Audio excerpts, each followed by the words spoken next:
Magandang araw, kumusta po kayo at naway nasa ligtas kayong kalagayan habang nanonood ng ating munting programa. Ako po ang inyong Ate Michelle. Last week, ating nalaman ang mga programa ng Local Government Unit ng Malaybalay City sa probinsya ng Bukidnon kontra child labor. Ngayong araw, pag-uusapan naman natin ang Children's Welfare Code ng Davao City na pwedeng pamarisan ng ibang mga local government units upang patuloy na mapangalagaan at maisulong ang kapakanan at karapatan ng mga bata. Kapupulutan naman natin ng aral at inspirasyon ang kwento ng isang dating child laborer sa Davao del Norte. At ibabahagi namin sa inyo ang isinagawang online training of children and youth advocates against child labor na bahagi pa rin po ng selebrasyon ng 2021 World Day Against Child Labor. Kaya naman simulan na natin ang ating munting programa kung saan Bata ang Bida.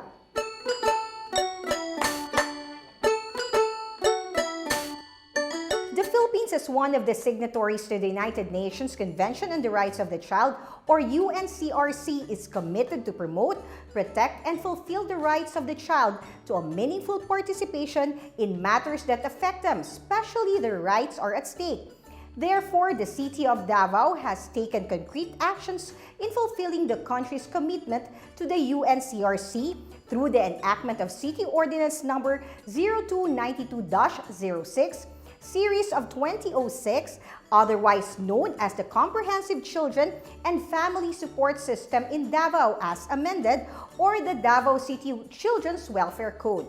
And to enlighten us on Davao City's Children's Welfare Code, isang karangalan po na makasama natin sa ating munting programa, si Attorney Angela Librado Trinidad, the Philippine Labor Attaché in the U.S. and the Caribbean Islands, at former Davao City Councilor and also a child advocate. Magandang araw at maraming salamat po sa pagpapaunlak sa aming imbitasyon.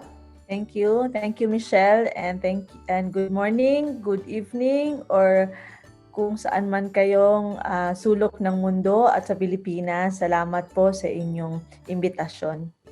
Attorney Trinidad, isa sa mga landmark legislations ng Davao City ay ang pagpasa ng Davao City Children's Code. Ano po ba ang mga salient provisions nito? Thank you, Michelle. Naalala ko pa, ini-interview nyo kami during those times. But let me just make a few points. First is that it was enacted, the first one was enacted in 1994, and we owe it to one of our child rights advocates too. It was Councilor Leo Avila. And then in 2006, finally the second version, no, not the second version, but the amended version was passed, and our office authored it mainly because, as you stated, Michelle, our office is into advocacy for child's and women's rights, but at the same time, we were also the chair of the Committee on Women and Children. So that's where all this started, the amendment of the Children's Welfare Code started. So when you talk about the salient provisions of our Children's Welfare Code, of course, isa ito, no, ang pinangalandakan natin na ang Children's Welfare Code ng Davao City was the first one in all over the Philippines when it was enacted in 1994. And it featured foremost the rights of our children. So una, sabi natin, it is a child rights-based document. It talks about the survival, development, protection, and participation rights. So that's the first feature. It adequately and comprehensively defines what these rights are on the basis of the Davao City, yung kanyang anong itsura ng Davao City at anong situation ng ating Davao City children. Second, of course, ang pinaka-importante na tingin natin na provision nito is it provided for mechanisms, no? Mechanisms. Paano ba natin ensure that these rights are protected and promoted? Because it is easy, all the documents that you're seeing, it is so easy to say that these are the rights of our children. But the next question is, how are we going to enforce it? And how are we going to ensure that even our children understand it? No, so the very important provisions on the mechanisms of the Children's Welfare Code are yung creation ng isang special office, which is the Special Office for Children's Concern. And I know that it is already in place in Davao City right now. And second, of course, we highlighted the importance of the roles of different institutions, existing institutions like our police. No, hindi lang sinabi natin dapat ang police kasama sa pag-protect at promote ng rights ng children. We specifically stated that there must be a specific section that deals with child and the youth. No, so meron tayong isang opisina for that. Second, we also highlighted the role of the barangays. In the national laws, we saw how the national law will be implemented specifically on children's rights. But in Davao City, we especially took focus on the role of the Barangay Council for the Protection of Children. Malaki yung role ng BCPC dito.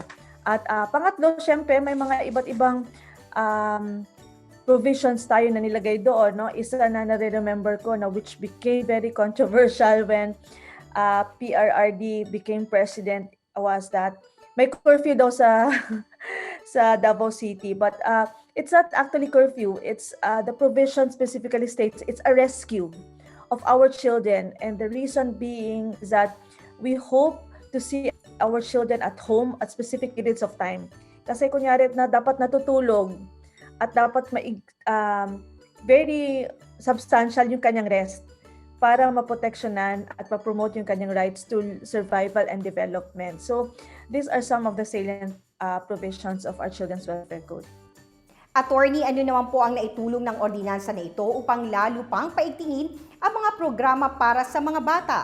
Michelle, when you talk about programs, syempre we talk about those that are national in scope, diba? So there are already existing programs. In fact, an institutional mechanism too. No, we have the Council for the Welfare of Children at the national level. We have several programs. In fact, we have also national laws. But then we deem it important to have local legislations because it is where all the specific mechanisms, how to put these national laws in place, and how to be able to ensure that these laws are implemented at the barangay and purok levels. These are discussed specifically and distinctly in the local ordinances. So mas mahalaga talaga, no? At natutuwa tayo. In fact, gusto nating sabihin, no, hindi naman tayo nagbubuhat ng bangko, but ang Davao City, mas nauna nga siya, no? May mga batas na nauna siya. Inintroduce niya una, and then it has become the basis for national laws.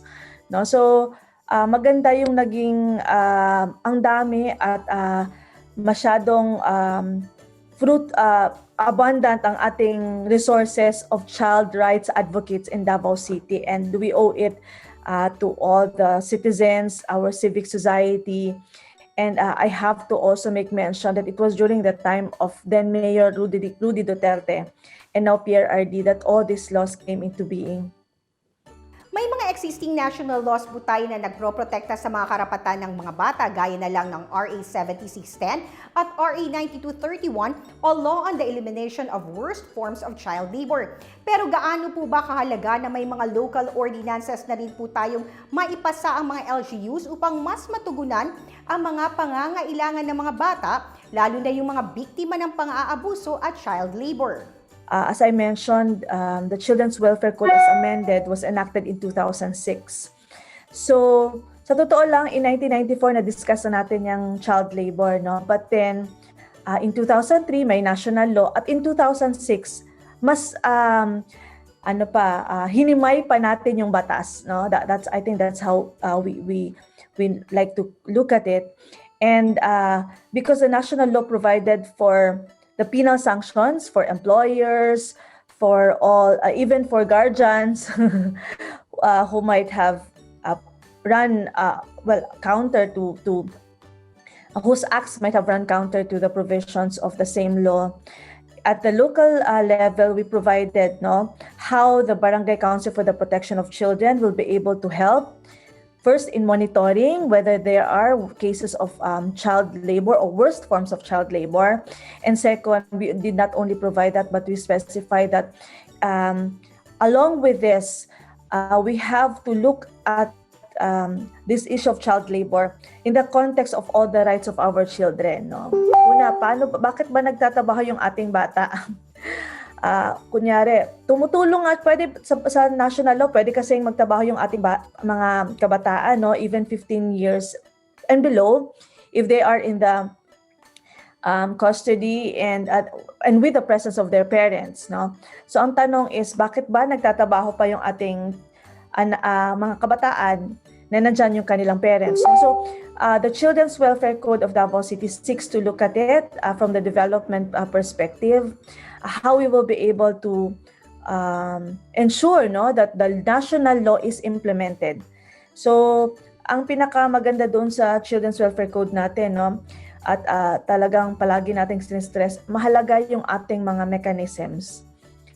No, at isang mechanism dito yung ating Barangay Council for the Protection of Children, and we have centers that will take care of our children in case there will be issues relating to the implementation of the law.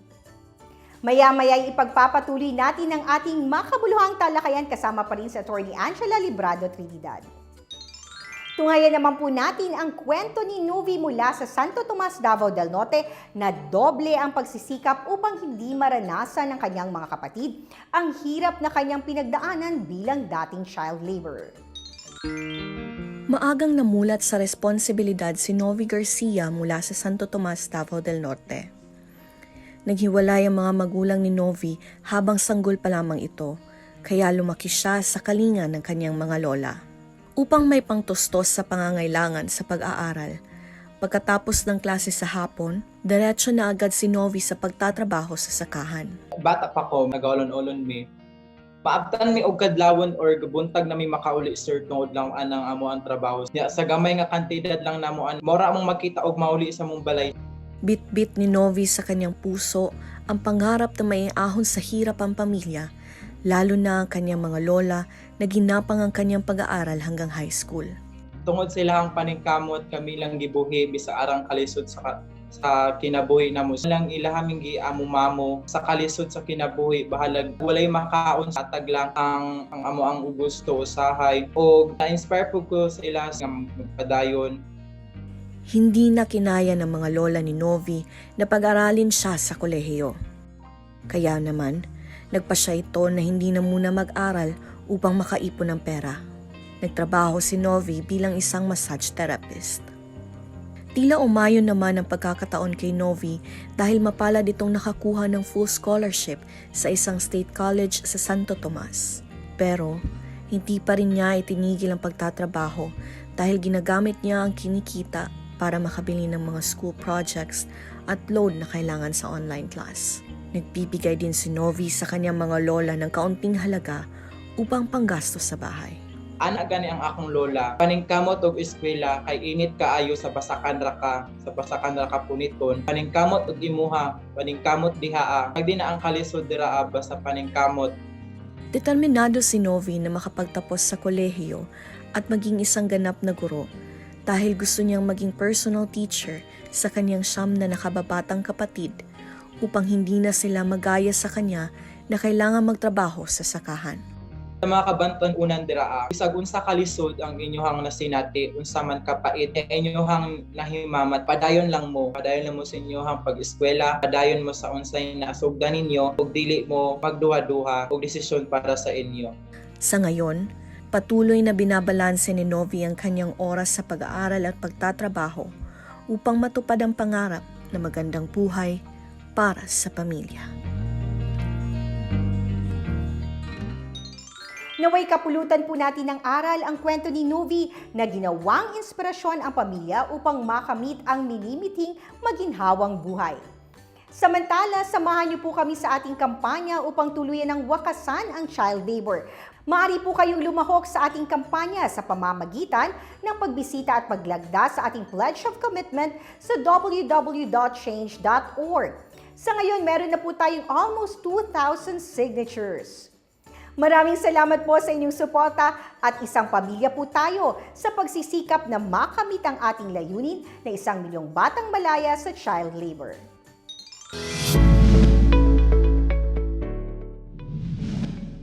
I believe deep in my heart and my soul that our children deserves a better and amazing future. This is Amazing Betang Sumaya, and I stand against child labor. Patuloy po ang ating pagbabahagi ng mga school and art materials sa isang maswerteng netizen na makakapagbigay ng makabuluhang sagot. Ibahagi ang inyong paraan upang madisiplina ang anak at maturuan ng magandang asal. I-comment na ninyo ang inyong mga sagot. Don't forget syempre to like our page at i-like and share ang videong ito. Kaya naman mga nanay at tatay, comment na!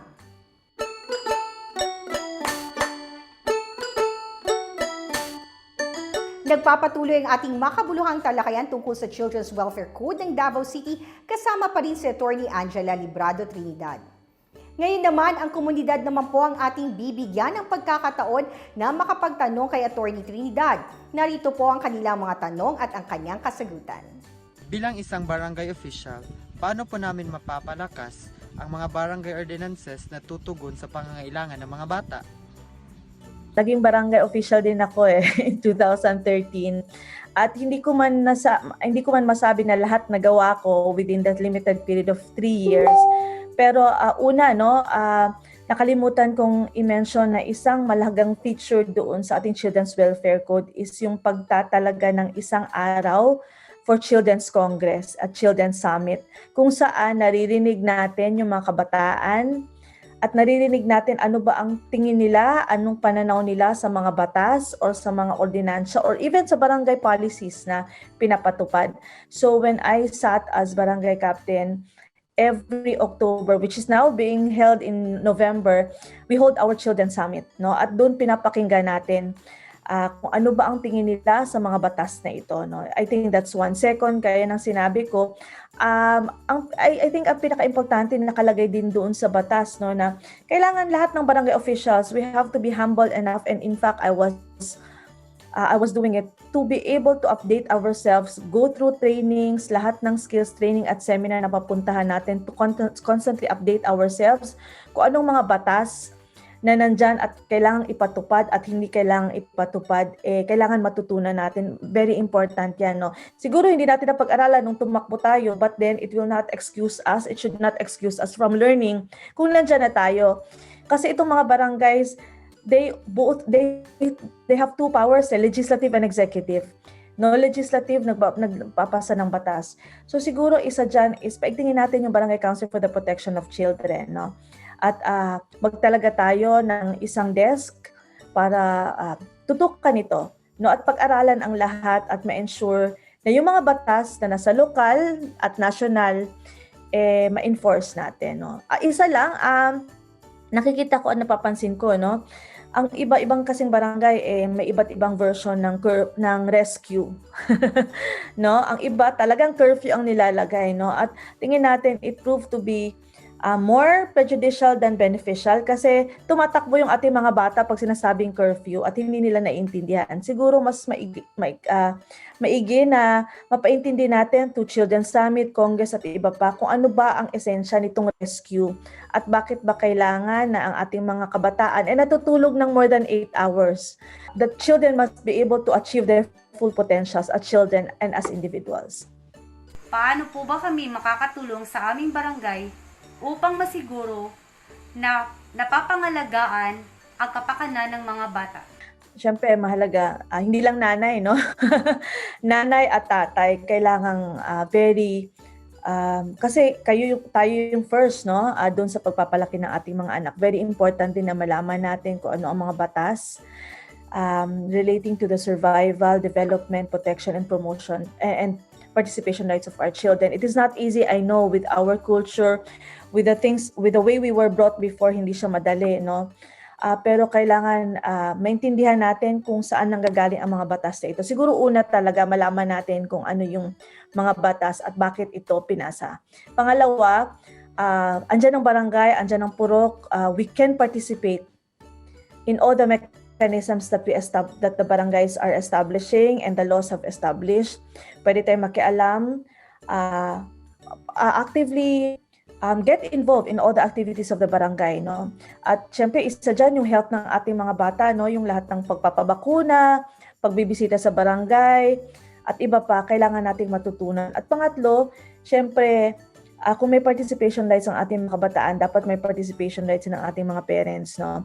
If you think that there are laws that are not favorable, or if you think that the implementation is not full or is implemented incorrectly, kailangan po tayong magsalita. No? I think in that way, we will be able to show our children too that hindi lang parang sinasabi nating lip service na we understand, no? But how are we going to put that into action? Mahalaga pong mag-participate po tayo. Maraming salamat sa ating mga kababayan na nagbahagi ng kanilang mga tanong. Naway nabigyang linaw po ang inyong mga katanungan ng ating bisita. Attorney Trinidad, bilang pagtatapos, ang inyong pong mensahe para sa ating mga magulang at mga bata.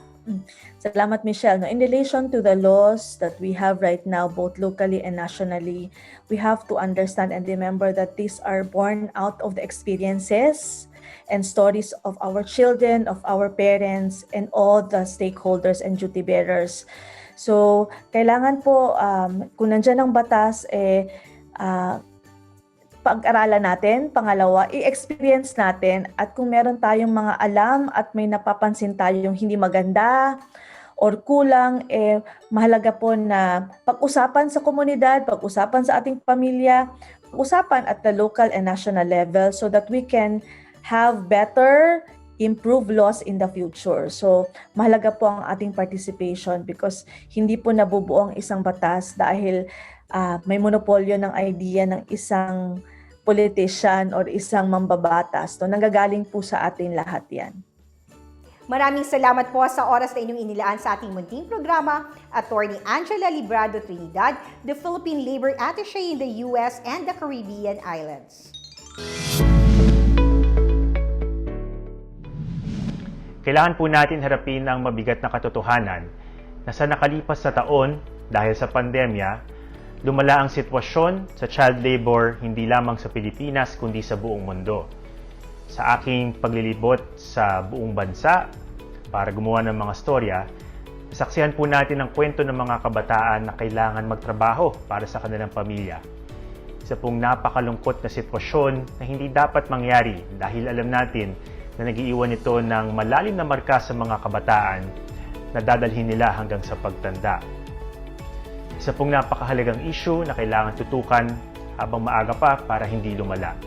Kung tayo po ay magbubuklod-buklod, matutulungan natin hindi lamang ang mga individual, kundi ang buong komunidad, ang buong lipunan, at syempre, ang ating bansa. Ako po si Ato Maraulio, and I stand against child labor.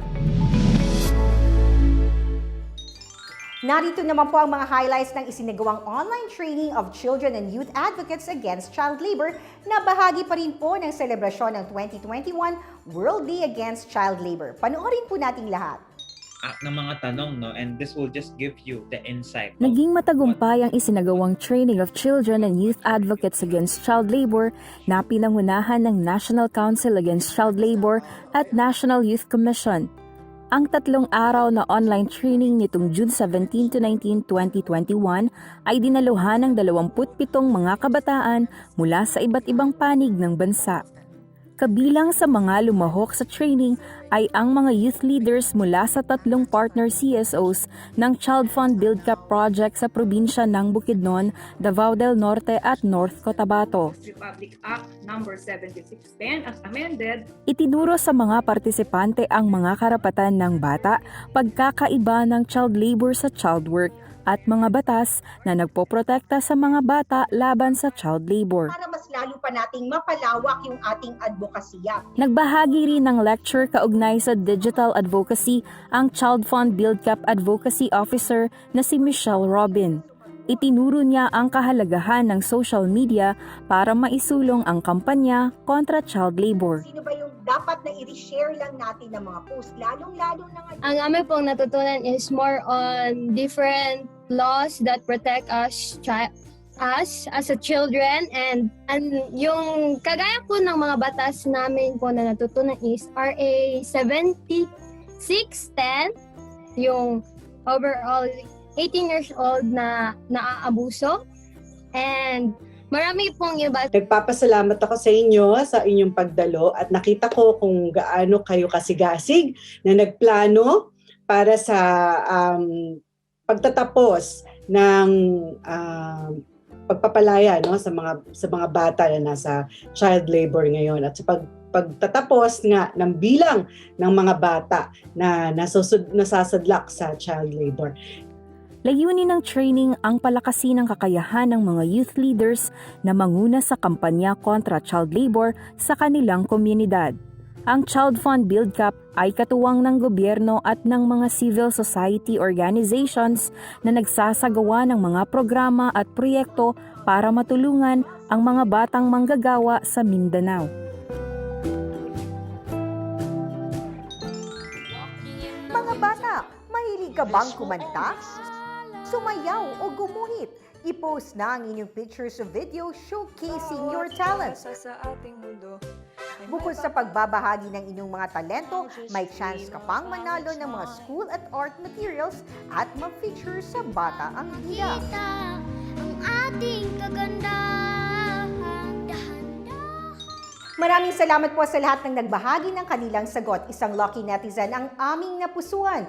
Hintayin lamang ang mensahe mula sa aming team kung paano makukuha ang inyong regalo. Mga bata at magulang, naway marami kayong natutunan sa ating talakayan ngayong araw. Don't forget to like and follow our Facebook page at BuildCA2P.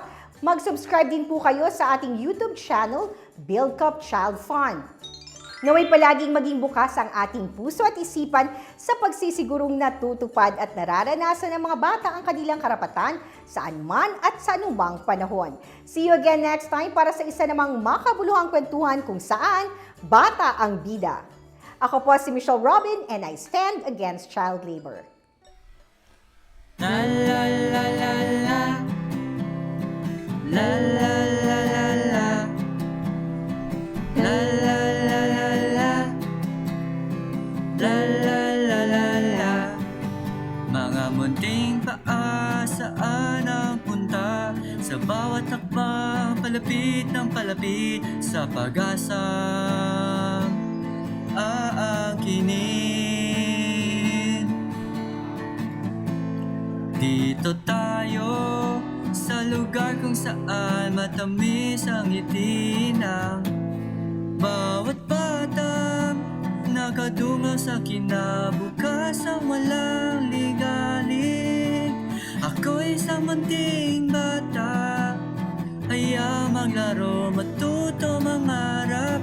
Ako'y isang munting bata, matayog ang aking pangarap. Narinig mo ba ang aking halakak? Kasiyahang binalot ng iyong pagmamahal at mahigpit na yakap. Mga munting kamay, huwag kang mag-alinlangan dahil meron kang kakapitan. Huwag ka nang mangamba dahil hindi ka na mag-iisa. Ako'y isang munting bata, hayang maglaro, matuto, mangarap. Ako'y isang munting bata, matayog ang aking mga pangarap. Kami ay mga munting bata, sa tulong nyo